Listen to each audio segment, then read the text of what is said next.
This guide is meant for beginners as well as advanced Irelia players, and will cover her abilities, runes, items, synergies, good and bad matchups, playstyle, combos, and how to actually carry with her. This guide is meant to give you the most consistent results with AP Irelia, but feel free to experiment. Now to her abilities. Ionian Fervor, her passive, gives a stacking attack speed and on-hit magic damage at full stacks. Sadly, the on-hit damage does not scale with AP, only AD, which means it doesn't matter for this build. Do not think attack speed will do anything for AP Irelia, because it doesn't. But Nashers, forget about Nashers. Anyways, some of her abilities mark enemies as unsteady, and that synergizes with her Q. Enemies marked are revealed for the duration.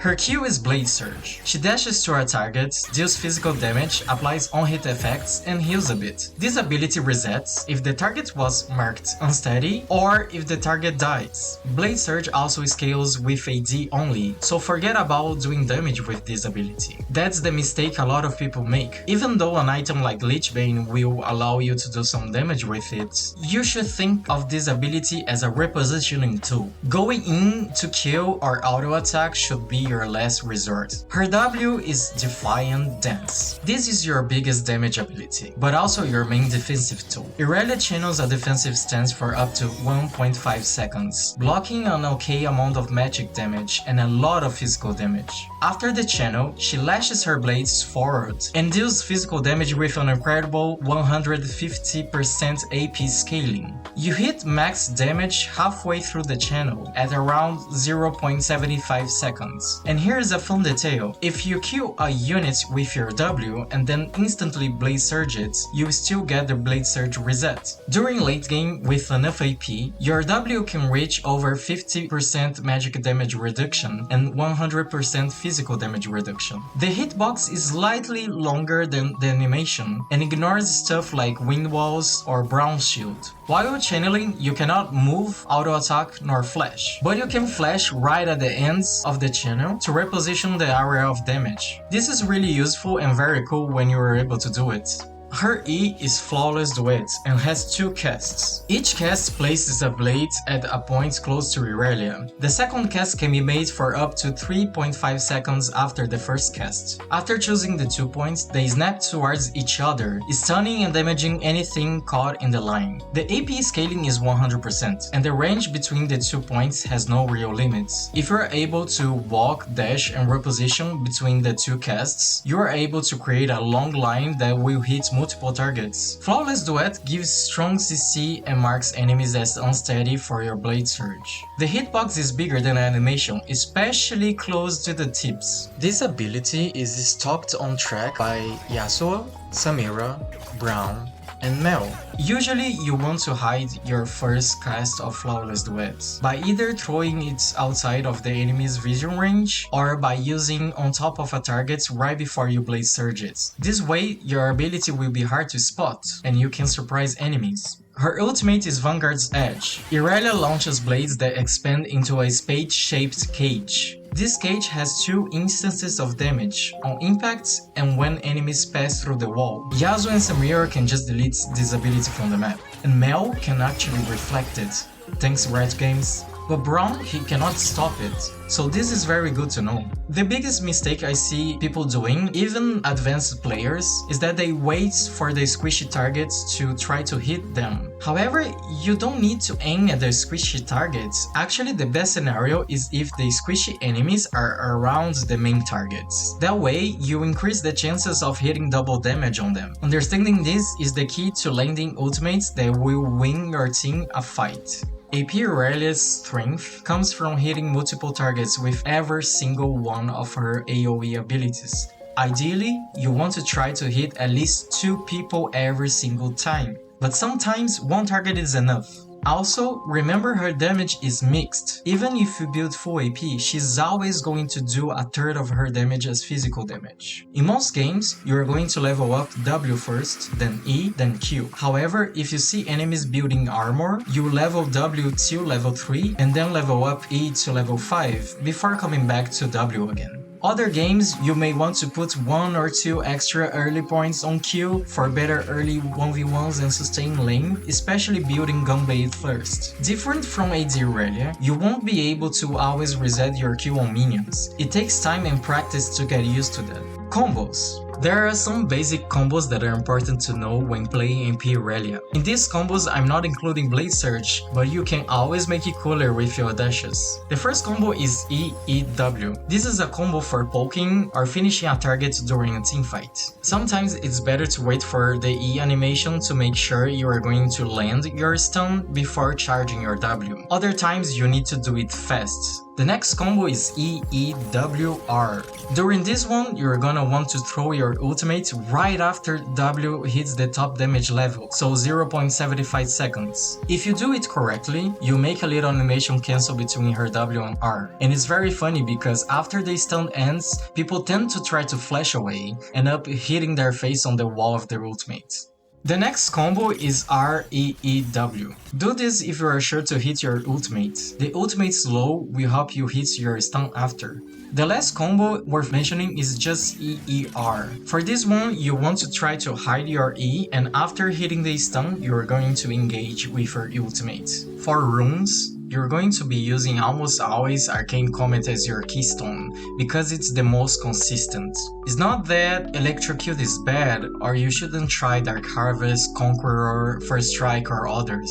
It's just that Arcane Comet is perfect for Irelia. It only needs you to hit one ability to activate it. And Irelia has a stun and a slow, which will make sure the Comet lands on the target. For the second rune, you're gonna use either Axiom Arcanist or Mana Flow. I almost always take Axiom Arcanist because it's the most fun. With Axiom Arcanist, you're going to build a mana item to compensate it. Its effect allows your ultimate to come back way faster. I have had instances where Axiom Arcanist actually made me win the game because I got to use my ultimate twice during a Baron push. For the third rune, you're going to take Transcendence every single game. Don't try to do another one. The cooldown refund is key for fights in the mid and late game. For the last rune, honestly, Scorch is the best for lane pressure and solo kill usually, but you can also go for Gathering Storm. For the secondary tree, you can be free to choose. My current favorites are either Legend Haste plus Coupe de Grace or Cosmic Insights plus Cashback, which is really good because it allows your flash to reset more often. For the stats runes, you're gonna get Ability Haste, Adaptive Power and bonus 65 health.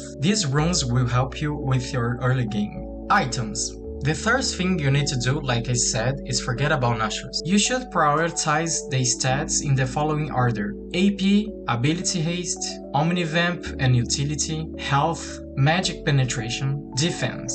You should strive for at least 50 to 60 Ability Haste after 3 items, counting runes and boots. For boots, Ionian Boots of Lucidity are the best, and you know, just from Ionia, it makes sense. Defensive boots are also good depending on the enemy team. The first item you will build depends on your rune choice and matchup. Here are the best options. If you picked Mana Flow, you will want to build Hextech Gunblade or Lichbane. Hextech Gunblade gives very good stats for Irelia and allows her to heal, which is rare for AP Irelia. It also gives an active that allows her to have an extra 1 target damage, which is never bad. Lichbane gives a lot of AP, ability haste, and a bit of movement speed. Although you don't want to go in most of the time, its effects can help you reset Blade Surge on minions or finish off a target. If you're using Axiom Arcanist, you're gonna want a mana source. And trust me, don't use Presence of Mind as your mana source. It is terrible. It feels like it should be called Absence of Spirit.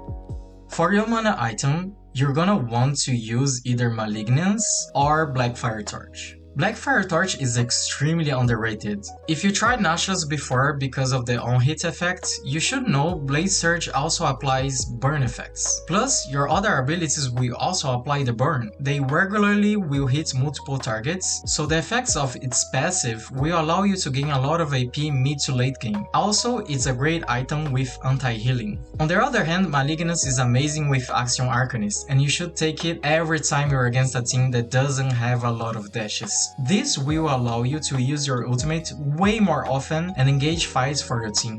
Now onto Horizon Focus. This is one of my favorite items, although it's very underrated. And yes, sadly Riot Games changed this item again. However, don't be fooled by the low 75 ability power. The high ability haste and vision utility it gives is crucial in some games. The 10% bonus damage is easily activated by Irelia's ability. Since it's a percentage increase, you will want to build this as your third or fourth item usually.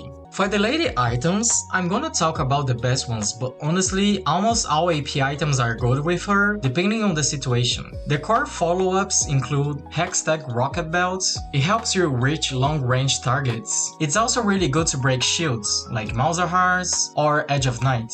Liandry's Torment is really good against tanks, and it's a very underrated item on Irelia.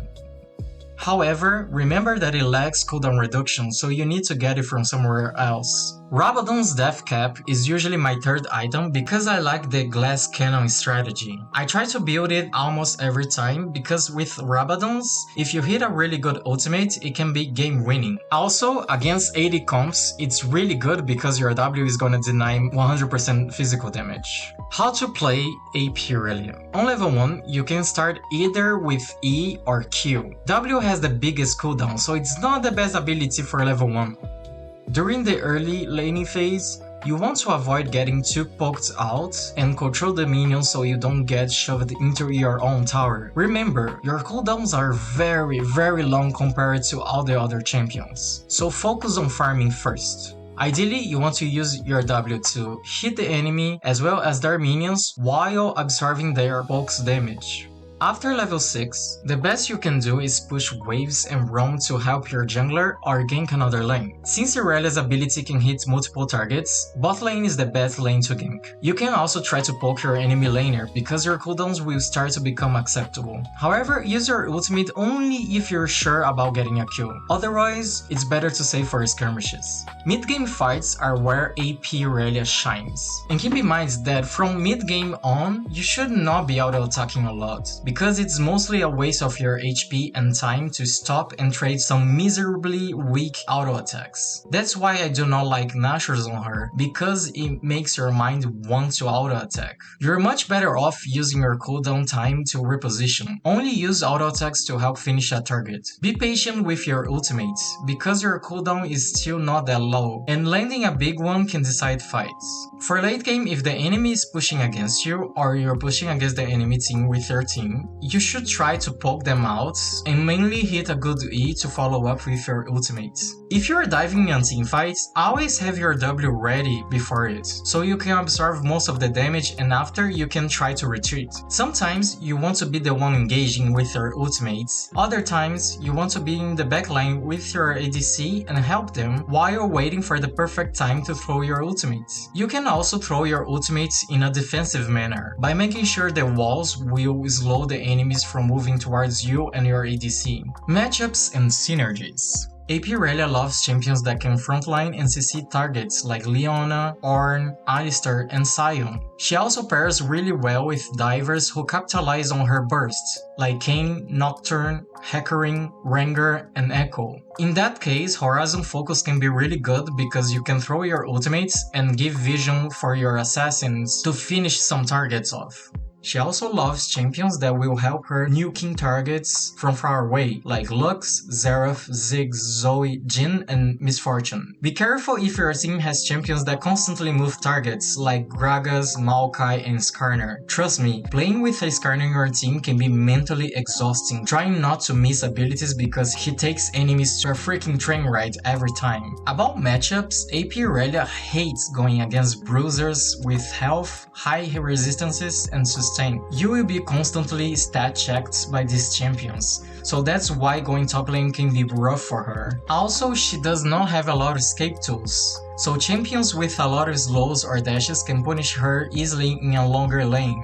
Now that she has Gunblade, she can at least heal from minions and farm. On top lane, try to freeze the waves near your tower or proxy. After level 6, she can start poking some top lane champions down like Teemo, Action, Quinn, Gnar, Sett, and Kennen. Ideally, you should be going mid lane because the lane is smaller and the champions there are usually squishier. Also, it's easier to roam and help your team during skirmishes and ganks. AP Irelia is great in some matchups that are considered annoying for AD Irelia, like Talia, Vex, and Cassiopeia, because she can match their long-range damage without dashing too much. AP Irelia takes practice, especially if you have played AD Irelia your entire life. The playstyle changes so much and you won't be able to do all those flashy plays. Accuracy with your abilities matters way more. With AD Irelia, you can sometimes just stack your passive and then right-click the enemy like Master E and quadra kill. Don't expect that with AP Irelia, teamfighting is where she shines. You need to think more about spacing, positioning, and angles,